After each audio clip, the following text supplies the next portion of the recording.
चार लाइन गाने की भूमिका बाबूजी।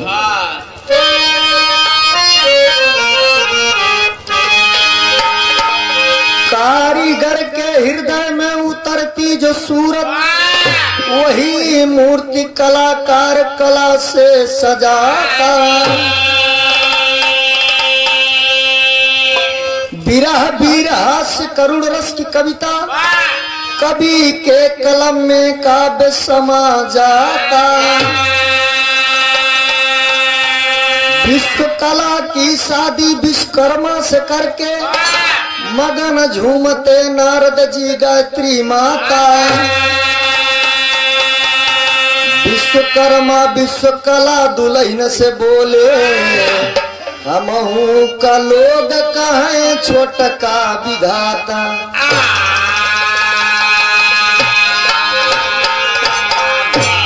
बाबूजी ब्रह्मा की पुत्री जिसका नाम विश्वकला है, विश्वकला की शादी विश्वकर्मा से कर देते हैं ब्रह्मा जी। आज विश्वकर्मा भगवान अपन दुल्ही लिया के अपने भवन पे आए बाबू। सुहाग रात के टाइम बा, दोनों जने बात होती कि देखा तोहरे पिताजी योग भर हमें ढूंढे, अगर उनका विधाता कहा थे तो हम छोटका विधाता कहत, याद तेरी आ रही।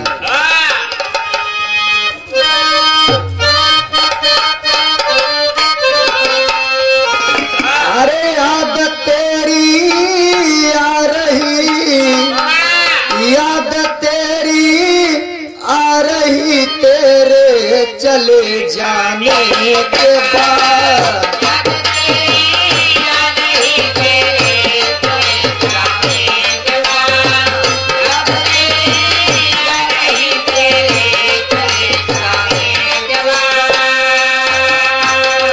याद तेरी आ रही, अरे तेरे चले जाने के बाद। अरे दर्द उठता जख्म में मरहम बदल जाने के बाद।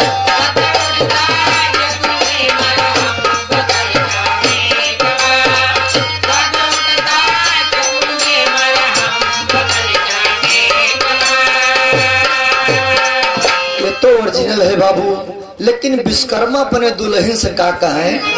अरे विश्वकर्मा दुल्हन से बोले, विश्वकर्मा दुल्हन से बोले, बात मेरी जान लो।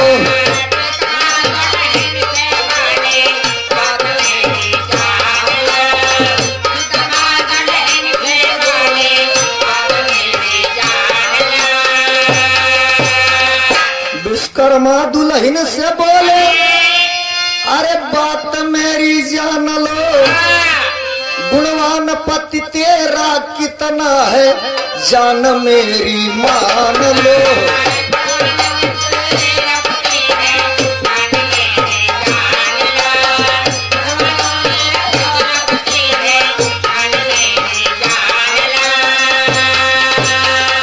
बाबूजी विश्वकर्मा कहे, वैसे आम आदमी को बताई क्यों सुहाग रात के दिन अपने दुल्हनी के अपन पावर कम नहीं दिखाओ।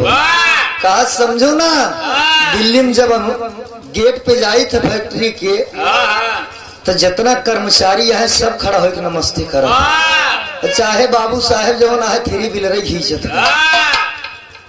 बाबूजी आज विश्वकर्मा अपने दुल्हन से कहें, देखा हमहू छोटका विधाता ही कम पावर नहीं न।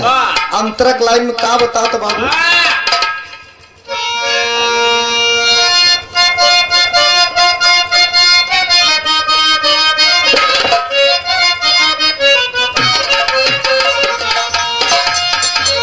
हाँ, अस्त्र शस्त्र और विमान मैं बनाता हूँ, अस्त्र शस्त्र और विमान मैं बनाता हूँ, अपनी कला से सारी मशीनरी सजाता हूँ।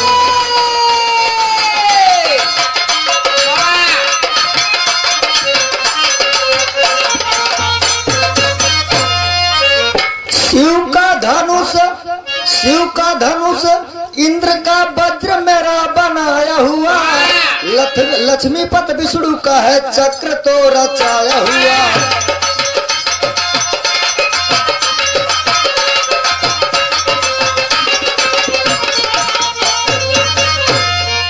रघु का 31 बाण और भेद के वापस आवे, पुष्पक विमान पे तो सीट तो खाली जावे।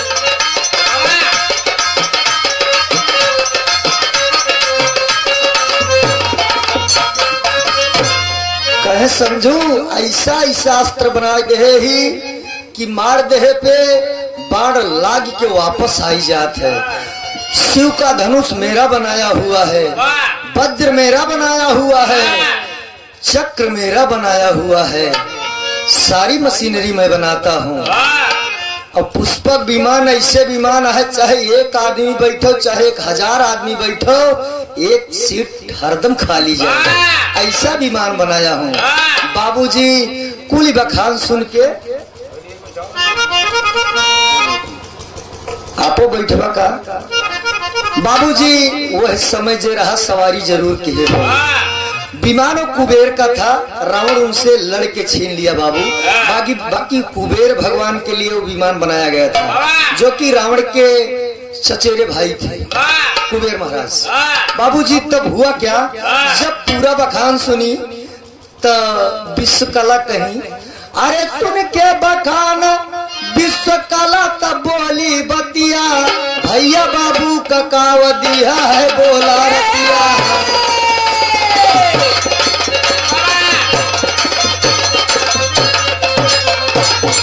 कहे दुनिया चाहे जवन दे हमारे खानदान का काव दे यहाँ, भैया बाबू को मतलब नारद भगवान का ब्रह्मा जी का का दे। बाबूजी विश्वकर्मा भगवान कुछ मिजाज में थे, हंसी के मूड में कह बैठे, क्या बोले, अरे अस्त्र शस्त्र वीर पुरुषन के आभूषण है, अस्त्र शस्त्र वीर पुरुषन के आभूषण है, काहे धनुष बाण चूलन लूषण के।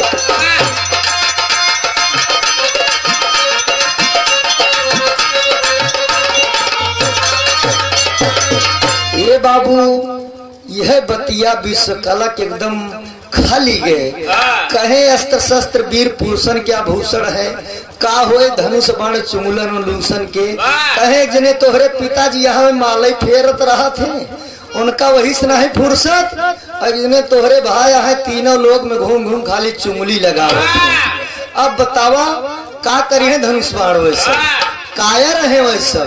बाबू दुल्हन सुहाग रात मेरी सियाई गई, तो बात बनते बनते बिगड़ी, बात बनते बनते बिगड़ी, दुल्हन यारी सियाई गए, बात बनते बनते बिगड़ी।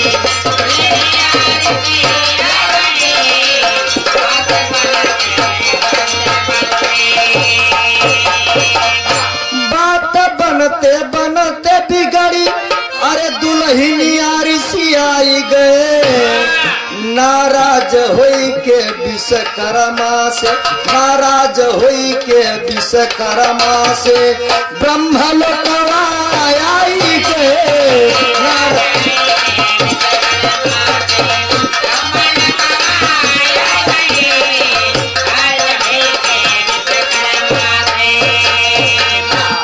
बाबूजी विश्वकर्मा भगवान से वही सुहाग रतिये में नाराज हो के ब्रह्मलोक अपने नैहरे चली आई।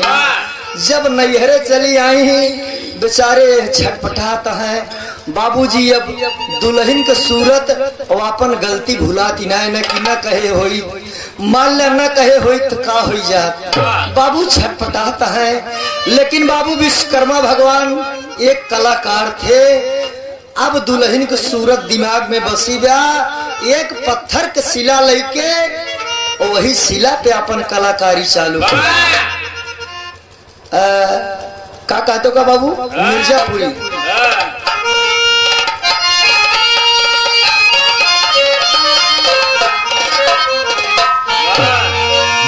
अरे सजनी से सजन के जो है दुल्हनिया हो रही निया, बावर भैली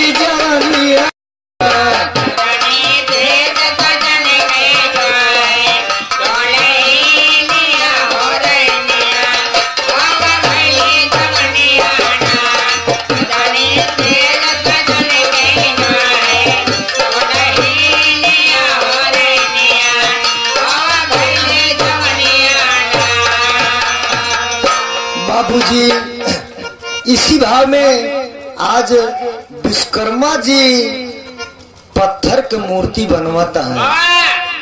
बिरहा में विश्वकर्मा के बीते रातों दीनवा हो भवनवा छोड़ी गई जननवाना।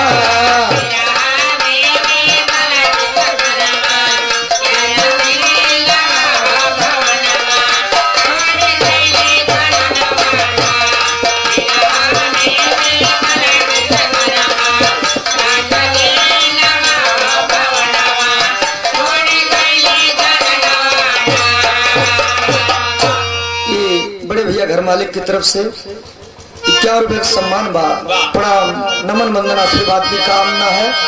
बाबूजी परिवार सुखी रहे। अरे बाबा लगले गढ़े मूर्तिया जैसे दुल्हन के हो सूरतिया जैसे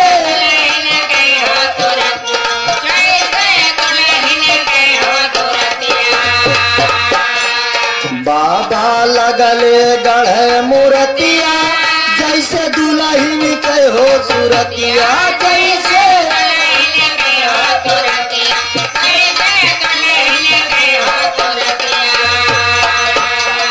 हाँ हाँ गढ़ले विश्व कला के समनवा गढ़ले विश्व कला के समनवा रोज सोए वही के गोहनवा छोड़ी गईली भवनवाना।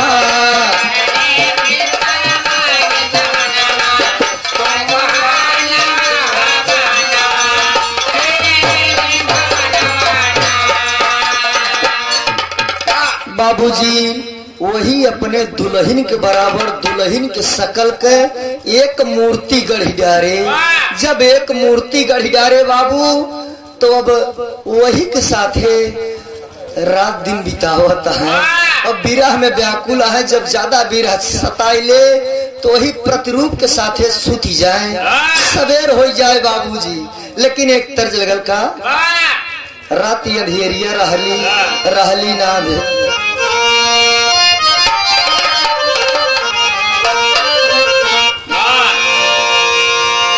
अरे रात अंधेरिया रहली नाया जोरिया कहवा धराई गैल निरहु गैला का हो डहारिया भूलाए कहवा धराई गैला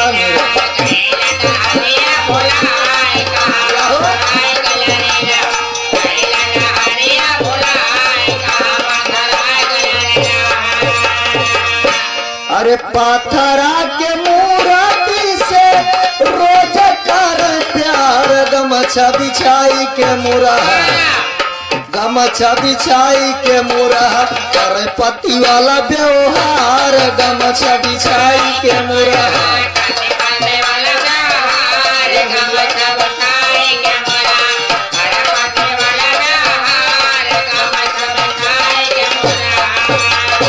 भैया जब कई महीना बीत गया तो ब्रह्मा जी क्रोधित हो गए कि अगर हमार बिटिया चली आए तो उनका पता लगावे आए रहा कि कहा हमारे नहीं आएगा कहा बूढ़ धस के मरी गए।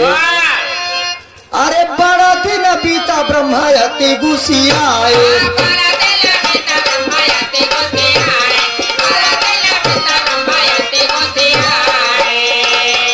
विश्वकर्मा भगवान के भवनवा में आए विश्वकर्मा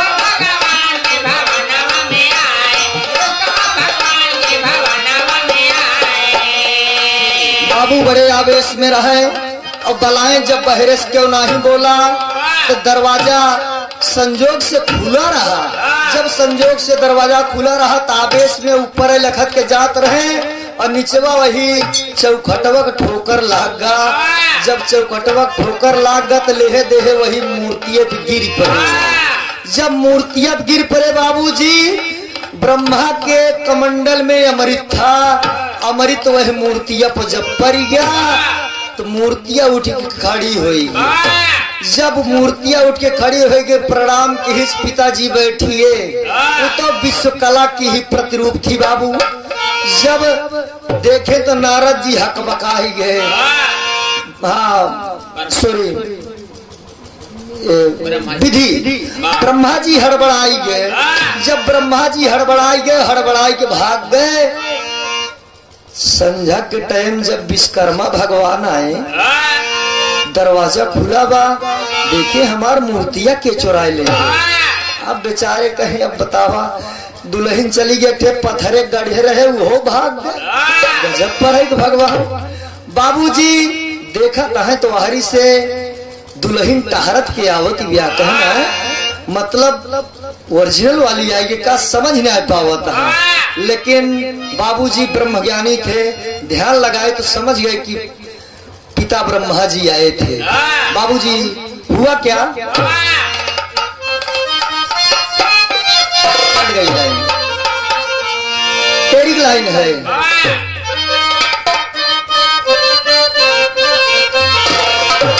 अरे राम दुल्हनिया जवन पाथर करही, दुल्हनिया जवन पाथर करही, अरे गरवा लगा के काट रातो दिनवा चनिया, दुल्हनिया जवन पाथर करही।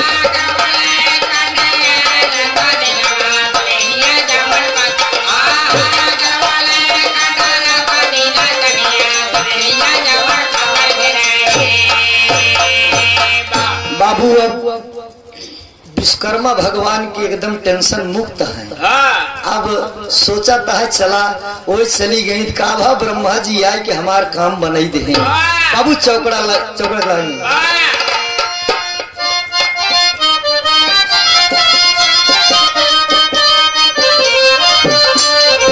हाँ विश्वकर्मा जी मने मन सोचे, ब्रह्मा जी उपकार किया हो।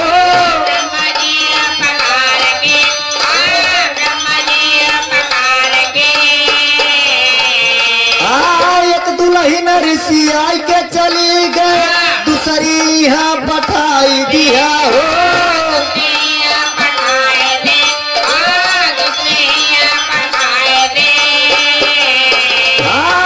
नारद जी एक दिन आए हैं, छुके पैर प्रणाम किए।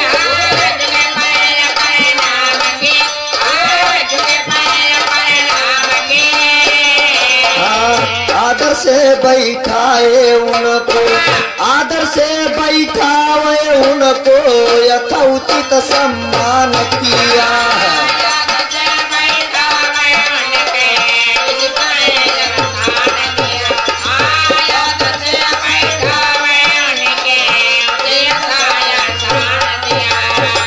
बाबूजी विश्वकर्मा भगवान घर पे नहीं है, संजोग से नारद भगवान कहो चुंगली भिड़ा के लौटा रहा है।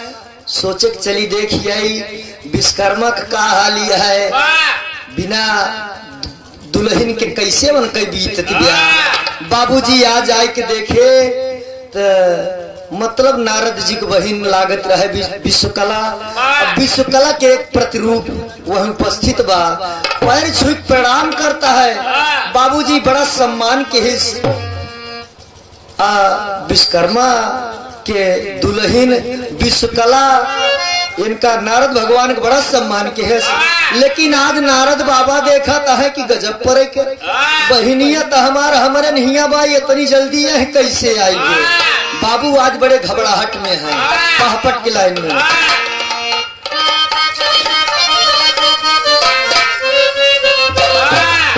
अरे देख सूरतिया बहिनी का, अरे संकित भय नारद बाबा हो।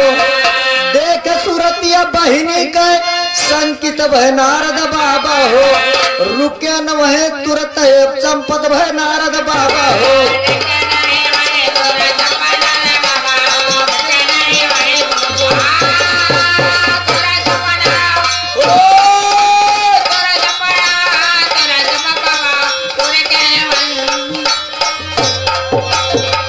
चढ़ाना भैया समय ज्यादा होगा, ढेर ढेर गावत होगा, सिंगल जाए। बाबूजी नारद बाबा एकदम घबराई गए और घबराई के तुरंत भाग ले।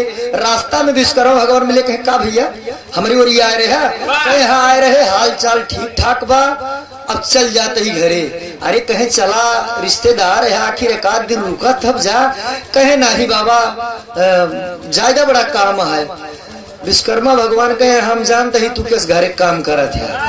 4 घरे जब तक आग इनाय लगाई देता तब तक तोहरे चैन नाई पड़त। जितनी लड़ाई भय होए बड़ी से बड़ी लड़ाई बिना तोहरे लड़ाई नाय भय बा।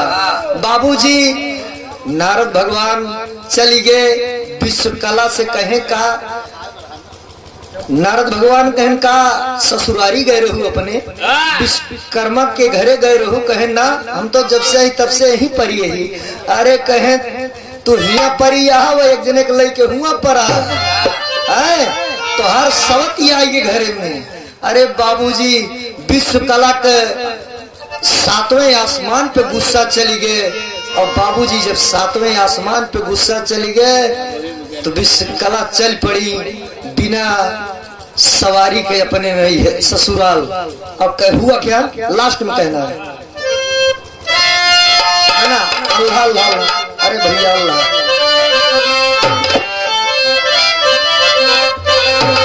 हाय हाय क्रोधवा में चल पड़ी पवली जब खबरी आए भैया।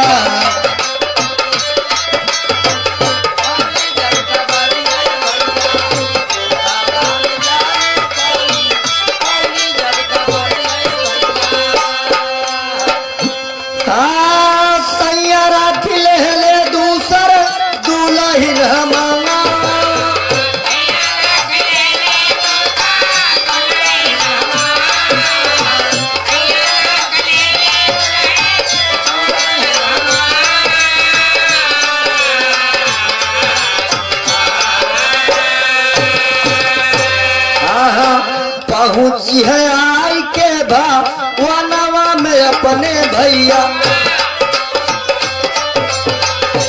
ओ दोनों विश्व कलाकार अपने में मांगा।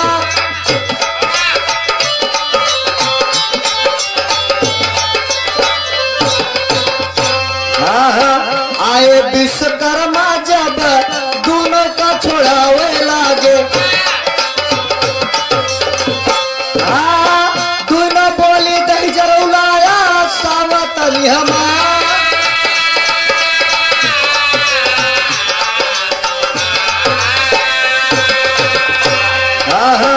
चुटकी कमाटी आऊ थावा विश्वकर्मा तब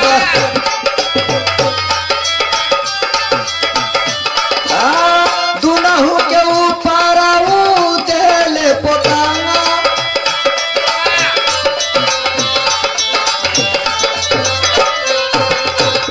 बाबूजी दोनों विश्वकला आपस में पटकी पटका करती है।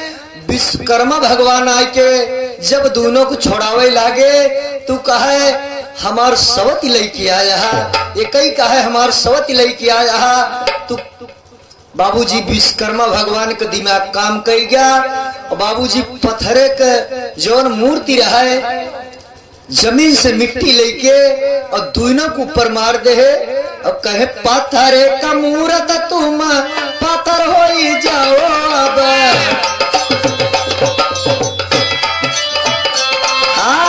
पत्थर वाली पत्थरा भाई है वही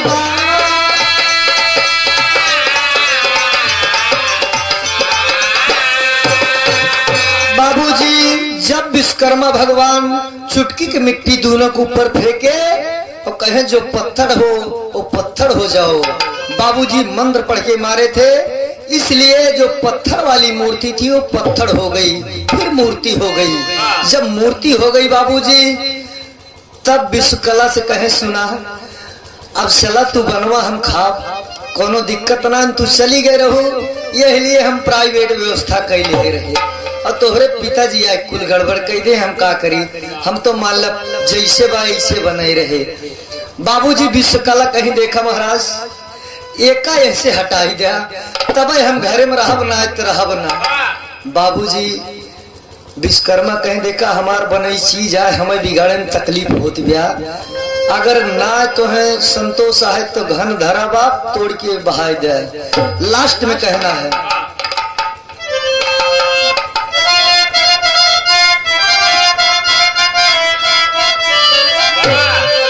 अरे कहाँ विश्वकला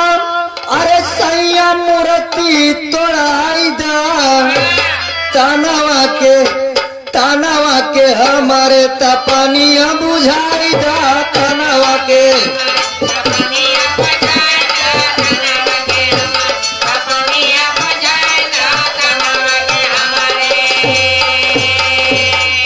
देखब जब जब एका जगे क्रोध भारी, अब घरवा में रहे मरबे मार के कटारी।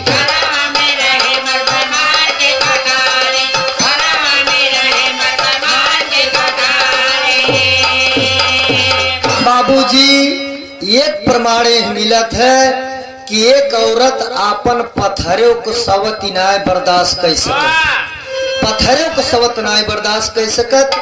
वो कहत यहाँ अगर घरे में रहे धम कटारी मार के मर जाए। अरे कहा विश्वकर्मा की पड़ी न रहाई दा तनवा के हमारे तपनिया बुझाई दा तनवा के।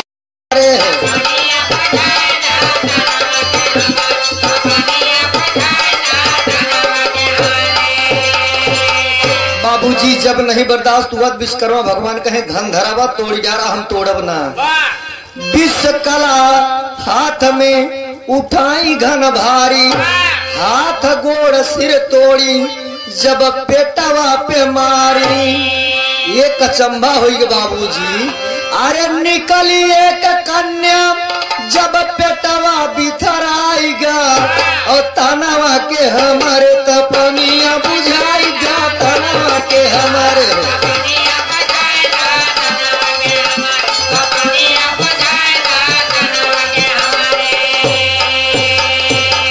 बाबूजी कुछ दिन उस पत्थर की मूर्ति के साथ जो विश्वकर्मा भगवान बिताए थे उसी के परिणाम स्वरूप उसके पेट में बच्चा था।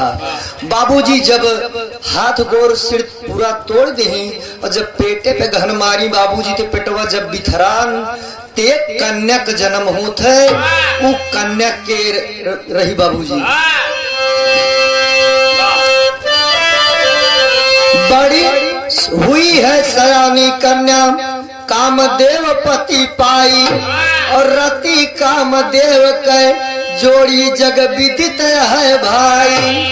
यह संसार में अगर रति कामदेव ना होए शादी ब्याह करे कौन जरूरत है, बंसे न चले बाबूजी। भाई है सयानी कन्या कामदेव पति पाई, कामदेव रति की जोड़ी जग विदित है भाई। अरे कलाकार की कलाकृत्य पाथर पे फूल खिलाएगा और तनवा के हमारे तपनिया बुझाएगा तनवा के हमारे।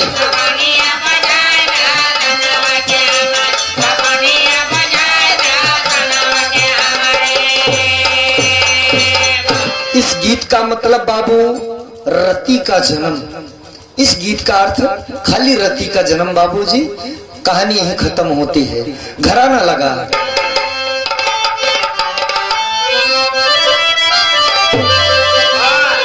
माधोदास गुरु छवि लाल के बगिया के फूल के तोड़ी। अरे मात शारदे तो है चढ़ाई सईद के मुँह दिया मोड़ी हो। दुल्हनिया जवन पाथर कह रही गाँव रमेश तोहरे दया से भजनिया। दुल्हनिया जवन पाथर